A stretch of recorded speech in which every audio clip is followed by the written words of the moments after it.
Salut à tous et bienvenue. Alors je profite de mon passage à Malaga capitale pour tourner cette vidéo d'actualité, tout simplement parce qu'au lieu de mettre 15 heures à être uploadé, ça va mettre que 40 minutes. Donc c'est pour ça le décor, on n'est pas chez moi ici. Bref, tout ça pour dire qu'après avoir lu tout et surtout n'importe quoi sur le PSG, Unai Emery, Ben Arfa, Olivier Létang et tout ça, je me suis décidé d'aller faire une petite vidéo parce que j'en avais un petit peu marre à vrai dire. Alors j'ai pas la vérité unique, je ne suis pas dans le secret des dieux, enfin il y a des choses quand même qui me semblent assez énigmatique, assez mystérieuse, notamment le traitement qu'on fait sur Emery, qui rappelle évidemment celui de Bielsa et d'autres.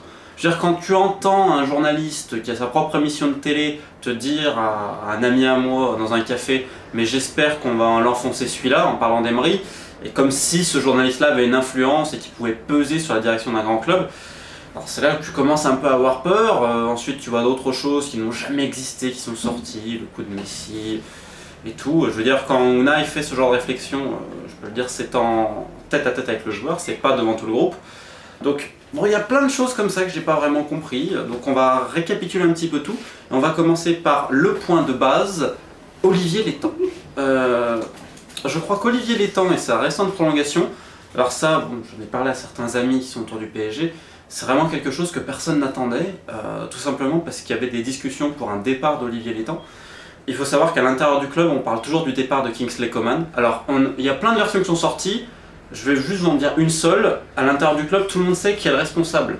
C'est simple, demandez aujourd'hui aux jeunes, je parle pas de Kimpembe, c'est Kluivert qui gère le dossier, et il le gère d'ailleurs pas si mal que ça, puisque l'agent de Kimpembe aujourd'hui réclame des sommes vraiment énormes, plus de 200 000, je crois plus de 220 000 même par mois. Tout simplement, tu ne peux pas donner ça à un jeune qui a joué que 13 ou 15 matchs, aussi bon qu'il soit. Donc tout simplement, il y a un certain stade qui ne veut pas dépasser. Je veux dire qu'on est très loin des négociations made in Olivier Létang, j'ai rien contre lui encore une fois. Hein. Mais quand vous avez Krychowiak à 380 000 par mois, c'est lui qui a fait les négos, parce que ça remonte avant Emery, hein. Krychowiak c'est une signature Létang. Plus de 30 millions de transferts, plus de 2 millions de primes à la signature. Bon, voilà, et ce que je disais pour Kingsley Coman, Olivier Létang, ouais, la semaine prochaine on se voit. Le nombre de lapins qu'il a mis à des agents ou à des conseillers pour négocier les contrats se compte par dizaines. Et par contre, pour parader dans certains dîners, là, il n'y a pas de problème. Encore une fois, j'ai rien contre lui. C'est juste un recueil de témoignages depuis Reims, c'est même depuis avant. Honnêtement, trouver quelqu'un en off ou en on qui vous dit du bien d'Olivier Létang, bah, bon courage. Et pourtant, dans la presse, on voit qu'il n'a pas de problème. Je me rappelle une conférence de presse de Laurent Blanc, alors je ne les suis pas du tout, mais un ami à moi très très bien informé m'expliquait qu'à un moment donné, il avait mis un petit scud envers une certaine fuite qui sortent à la presse. Bon, bah tout le monde a su à qui il faisait allusion. Même quand aujourd'hui ça sort certaines choses, on sait qu'Olivier Létang est protégé parce qu'il balance à certains journalistes. Et encore une fois, il a le droit d'avoir des amitiés et tout ça. Néanmoins, c'est important de savoir qu'Olivier Létang aujourd'hui a prolongé et que personne ne sait réellement pourquoi. Est-ce que c'est pour son bilan? Qu'est-ce qu'il a fait? Est-ce que c'est pour sa manière de négocier? Demande à Séville ce qu'il pense d'Olivier Létang. Je sais pas. C'est une question que je me pose.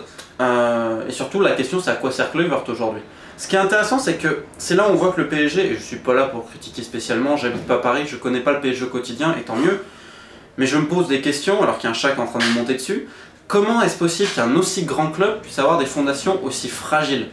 Je veux dire, c'est incroyable. Là, le directeur marketing est en passe de partir. Ça me rappelle cet été, quand ils étaient en quête d'un directeur sportif, il y a quand même un membre du personnel, et je parle pas d'un mec très très haut, qui a appelé des gens pour trouver un directeur sportif. Je parle pas de Nasser, hein.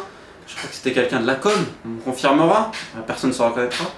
Donc, bon, on navigue, mais c'est quand même assez incroyable ce qui se passe. Je veux dire, si moi j'ai accès à ça, parce que c'est blindé encore, à chaque fois ce que je dis, c'est pas une personne, c'est 2, 3, 4 personnes. Hein. Je vais pas m'amuser à dire quelque chose dont je suis pas totalement sûr. Et quand je vois ça, je me dis bon, Olivier Létang passe à travers les gouttes, faut se demander pourquoi. Encore une fois, est-ce que son bilan permet de passer à travers les gouttes, demander Coman, demander Moussa Dembélé et autres. Je suis pas un grand fan de Moussa Dembélé, le joueur, c'est pas le type de joueur que j'affectionne particulièrement. Enfin, c'est pas normal non plus ce qui lui est arrivé, et demander à plein d'autres jeunes. Donc là aujourd'hui on met tout sur le dos de Kluivert. C'est vrai que Kluivert n'a pas fait grand chose, mais ce qu'il a vraiment eu le temps. Aujourd'hui ce qui est intéressant c'est qu'on voit, donc, soi-disant, Létang est sous Kluivert. Bon, moi ce que je peux vous dire c'est que Kluivert n'a pas abandonné l'idée d'être le véritable directeur sportif, que Olivier Létang sera toujours un adjoint. En somme, personne ne sait réellement qui fait quoi, et ce qui fait que ça donne peut-être quelque part plus de pouvoir à Unai Emery, puisque au final, qui va décider? Et le problème, il est là, c'est que tu mets plusieurs sous-chefs, et est-ce que tu mets réellement un chef? Il n'y en a pas vraiment aujourd'hui. Bon, ça, c'était la parenthèse laitant qui me semblait importante, et qui va transiter avec le mercato, c'est-à-dire que le PSG avait des pistes. Neymar, évidemment, c'était vrai, hein, c'était vraiment leur priorité de la priorité, mais est-ce que c'était celle du staff? Est-ce que quand on passe autant de temps et qu'on pense quelque part qu'on est aussi arrogant en pensant qu'on va pouvoir le faire, je dis pas que le PSG est trop arrogant, je dis juste que peut-être Neymar, bon, peut-être d'autres personnes à voir avant, est-ce qu'on ne foire pas tout le mercato, parce qu'au final les autres comme André Gomes, bah, ils vont être pris. Parce qu'on voit que c'est pas la priorité, donc forcément l'agent et le joueur sont pas trop contents, etc. etc. Est-ce que ça aurait pas été mieux de faire ça? Parce qu'aujourd'hui tu te retrouves avec Ressé et Ben Arfa qui ne sont pas des premiers choix. Ce ne sont pas non plus des 58e choix, mais ce ne sont pas des premiers choix, il faut être très très clair. Donc il faut se rendre compte des structures du PSG et voir qu'est-ce qui a foiré. Mais ça, jamais bien sûr, on en parlera. Maintenant, concernant Unai Emery, je ne vais pas en dire trop, je dirais juste que j'en dirai plus tard, avec lui et d'autres. Tout simplement, quand je vois quelqu'un le traiter de Ouistiti à la télé, c'est quand même génial. On peut traiter aujourd'hui quelqu'un de Ouistiti, c'est normal. Bon, à part Daniel Riolo et Didier Roustan, peu d'autres, c'est vrai qu'il se fait littéralement défoncer la gueule, il fait du blanc, il fait ci, il fait là. Moi je pense surtout que les gens ne savent pas de quoi ils parlent, tout simplement parce qu'ils essayent d'avoir accès à son entourage. Il y en a certains en harcelant certaines personnes. Alors déjà je vais me mettre les choses au clair, parce qu'il y en a qui m'ont dit ouais t'es pro Emery machin. Moi honnêtement je m'en fous. Moi je ne souhaite du mal à personne. Voilà, ce que je peux dire c'est que sur Unai Emery c'est quand même quelqu'un qui pense son boulot et qui travaille réellement. Je veux dire, c'est pas lui qui va aller installer une salle pour fumer des clopes au Parc des Princes. Au Camp des Loges, pardon. Elle est cadeau celle-là. C'est quelqu'un qui est vraiment centré sur la performance et qui n'a pas de tête de turc. Quand on parle de Ben Arfa, il a rien contre Ben Arfa l'humain. Il a absolument rien contre lui. Ce sont simplement des considérations tactiques. Faut bien comprendre ça. Et ensuite, c'est quelqu'un qui s'appuie beaucoup sur son groupe, dans le sens qu'il va sonder les gens, qui cherche à mieux comprendre les personnes. Là, ils sont toujours en train de... Le staff, hein, en entier, avec Juan Carlos Carcedo et d'autres, d'essayer de comprendre réellement qui est telle personne, qui est telle personne. Donc c'est normal qu'ils prennent des relais sur des Maxwell et Thiago Silva, surtout Maxwell qui a été décerné en exemple par le staff. Ça me paraît tout à fait logique. Donc quand une décision a été prise, qu'elle soit pour rester au Ben Arfa, alors oui, elle vient du staff, mais elle vient peut-être pas uniquement du staff. Il faudrait peut-être aussi penser à ça. C'est quelque part une décision collégiale, c'est ce qu'avait dit Daniel Riolo, c'est ce qu'avait écrit Culture PSG. Et pour le coup, je pense que c'est les deux personnes les mieux informées sur le sujet. Moi j'ai lu plein de trucs, honnêtement c'est effarant de voir le traitement qu'on fait aussi à Ben Arfa. Et encore une fois, j'ai rien contre Ben Arfa, j'avais même écrit des articles des fois pour le défendre. Je pense que quand il était à Newcastle, il allait souvent à la librairie la plus connue de foot en Angleterre, il essayait de s'instruire sur le club, il allait voir des matchs de Gatched en 5ème division le mardi soir parce qu'il avait un jeune de Newcastle qu'il avait pris en affection, qui était prêté là-bas. Je pense pas que c'est un mauvais book individuellement. Je pense que c'est ce qu'il y a autour le problème. Quand t'as Michel Ouzine qui lui dit tous les jours « Mais t'es le meilleur, mais t'es comme Messi, et nanani, nanana, prends la balle et joue ». Bon voilà, au bout d'un moment c'est limite du lavage de cerveau. Encore une fois, je connais pas Michel Ouzine, hein, mais tout ce que je dis c'est blindé. Michel Ouzine, ce que Daniel Riolo avait dit, écoutez-le, avec les journalistes, et Michel il parle. Il faut aussi penser à une chose, c'est qu'il sait très bien qu'aujourd'hui, Ben Arfa il a 29 ans, il peut encore avoir un très gros transfert. Maintenant, il y a aussi quelque chose d'intéressant sur Ben Arfa, son contrat. On a entendu qu'il a un très gros contrat de 6 millions, nanani, nanana, mais c'est complètement faux. C'est complètement faux. Le PSG a fait une offre qui était supérieure à celle de Séville. Séville proposait à peu près environ 3 millions par an. Le PSG a fait cette même offre. Ben Arfa a 300 000, si je dis pas de conneries, pas net, hein, avant de payer les impôts par mois. Donc c'est-à-dire qu'il a un peu plus de 3 millions sur l'année. Alors, oui, c'est beaucoup, évidemment, mais sur le PSG, c'est pas si énorme que ça. Tu prends Krychowiak, il a beaucoup plus. Par contre, Ben Arfa avait une prime à la signature de 5 à 6 millions, si je vous dis pas de bêtises, et surtout, en fait, il peut doubler son salaire grâce aux primes. C'est des primes pas totalement inaccessibles. Je crois qu'il y a 900 000 s'ils sont champions de France, etc. Donc en fait, le salaire de Ben Arfa, c'est pas 6 millions, c'est 3 plus 3 à peu près. Donc voilà, il y a plein de choses comme ça, et... Je lis des... Je veux dire, moi, si j'ai accès à ça, comment d'autres n'ont pas accès? C'est assez frustrant, mais aujourd'hui, ce qui est certain, c'est que le PSG marche un peu sur la tête. Il n'y a pas réellement d'organisation. Le club n'est pas totalement, je dirais, solidaire les uns envers les autres. C'est encore fragile, ça c'est vraiment une certitude. Maintenant, il y a plusieurs questions qui se posent. C'est quid de Kluivert, hein, après, ce qui s'est passé avec l'étang, ça personne ne sait. Quid des jeunes? Parce que là, aujourd'hui, c'est l'étang qui va négocier. Kimpembe va obtenir 220 000, ça je peux vous le garantir. Et surtout, quelle est l'image que tu renvoies à l'étranger? Parce qu'il faut quand même savoir, et je tiens ça une autre personne à Anfield par exemple, les mecs prennent le PSG pour des rigolos. Parce qu'ils savent que c'est une vache à lait, ils savent qu'ils ne savent pas négocier. Donc c'est très compliqué. L'arrivée d'Emery, quelque part, il faut quand même se rendre compte, c'est quelqu'un pour qui les joueurs ont un respect. Vraiment un grand respect, parce que c'est un bosseur, parce que c'est quand même quelqu'un qui a un palmarès. Donc là, quand j'entends, et je terminerai là-dessus, parce que ça c'était vraiment de la malhonnêteté intellectuelle. Les cadres commandent, nanani, nanana. Après le match à Toulouse et la réunion qu'il y a eu. Il faut savoir qu'il y a toujours des débriefings après match, et que là, le staff, c'est pas uniquement United, le staff, a demandé à tous les joueurs de s'exprimer pour savoir ce qui n'allait pas, et pour savoir ce qui allait, etc., pour qu'ils parlent réellement de football, les mettre devant leurs responsabilités. C'est pas du tout, les cadres ont demandé ça, ont imposé ce choix de 4-3-3, de ce que tu veux, de jeu de possession. Déjà, il fera jamais de concession là-dessus. Pour lui, évidemment, car il y a un chat derrière moi encore, il veut améliorer les phases de possession et de jeu, on va dire, j'ai paumé mes mots, sans contre-attaque, il veut, voilà, en posant le jeu, etc. Ça a toujours été l'objectif du staff, depuis le début. Depuis le début. Alors maintenant, comment tu peux raconter que limite les joueurs sont en train de comploter contre lui pour revenir à ce que Blanc faisait de si bien?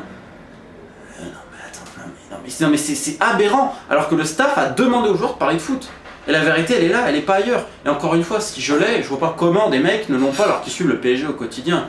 Alors après, peut-être qu'ils ne l'ont pas, et je terminerai là-dessus, tout simplement parce que moi je suis pas du tout proche d'Unai Emery spécialement.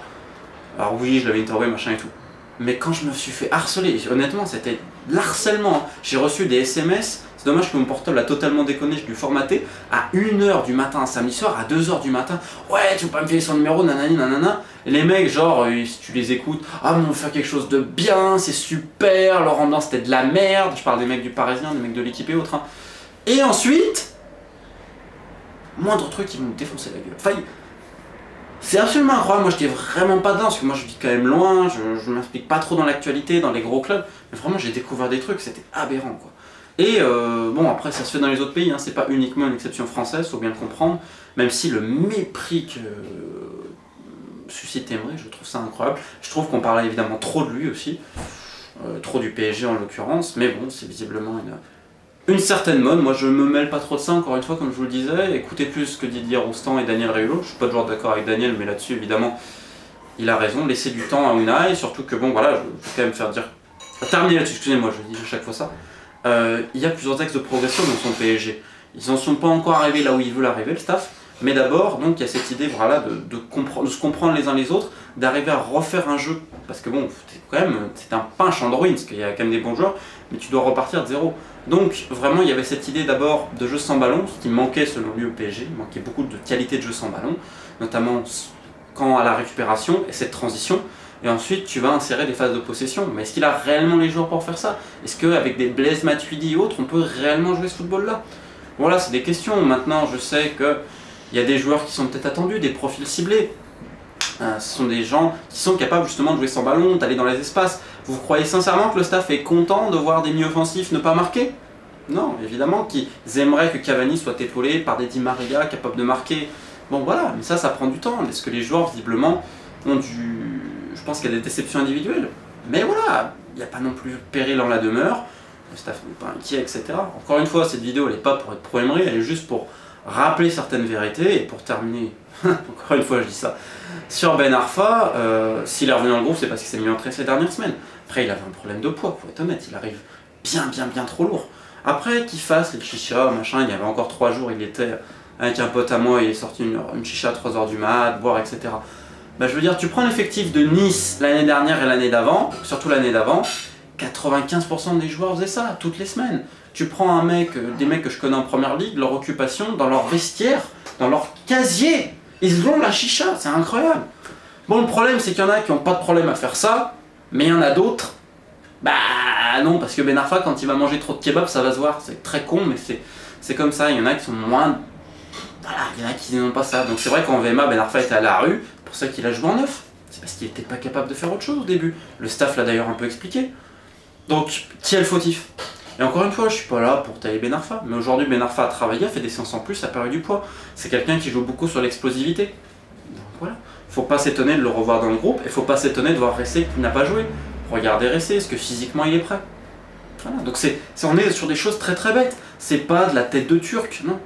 Et puis c'est pas non plus, que, limite si t'écoutes certains, Unai Emery est raciste ou autre. Hein, donc je terminerai quand même sur cette ultime question, à me demander, avec tous ces espèces d'empaffés jurant sur le racisme et qu'on nous fait croire aujourd'hui qu'il y a du racisme de partout, mais je me demande si le réel racisme, tout de même, il n'est pas dans le corporatisme. Corporatisme. Parce que quelque part, tout ce qui n'est pas français ou tout ce qui sort un peu des clous, on a l'impression que c'est de la merde. Tu prends même Lucien Favre comme il a été accueilli, pourquoi prendre Lucien Favre, etc.